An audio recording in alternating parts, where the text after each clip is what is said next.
Choosing the right battery decides if an electric car drives 300 miles or a wind farm. Stores cheap night power. In this lesson we will compare lithium-ion and sodium-ion batteries so you can judge which fits cars, homes, or grids. First let us look at the tiny players. A lithium-ion is small and light, while a sodium-ion is bigger and heavier because sodium carries one extra ring of electrons.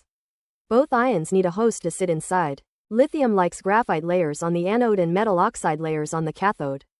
Sodium is too large for graphite, so engineers use hard carbon anodes and cathodes made of sodium iron phosphate or sodium manganese oxide. Next we judge them by performance. Starting with energy density, the watt-hours you can pack into 1 liter. A common lithium-ion cell gives about 750 watt-hours per liter. Twice what early sodium-ion cells achieve. Power density tells how fast we can pull energy. Both chemistries can surge, yet lithium still wins in small gadgets where space is tight.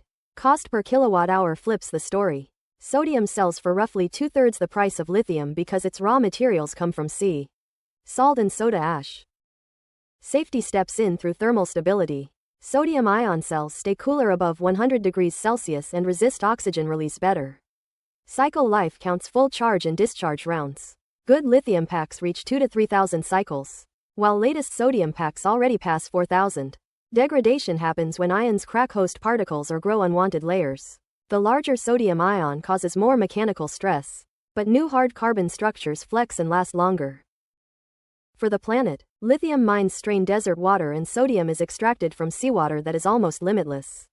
Recycling plants can already recover over 90% of lithium, nickel, and cobalt, while sodium systems avoid scarce metals altogether. Market outlook today shows lithium-ion dominating cars and phones. Yet sodium-ion pilots are moving into Chinese grid storage and low-range city cars.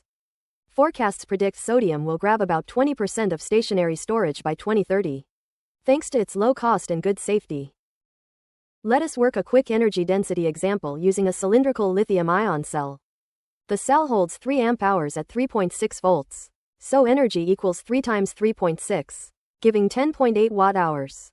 Its volume is a cylinder 14 mm wide and 65 mm tall.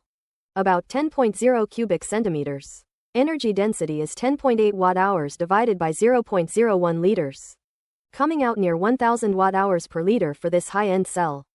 A similar-sized sodium-ion cell of 2.5 amp-hours and 3.2 volts gives 8 watt-hours in the same shell, landing near 800 watt-hours per liter.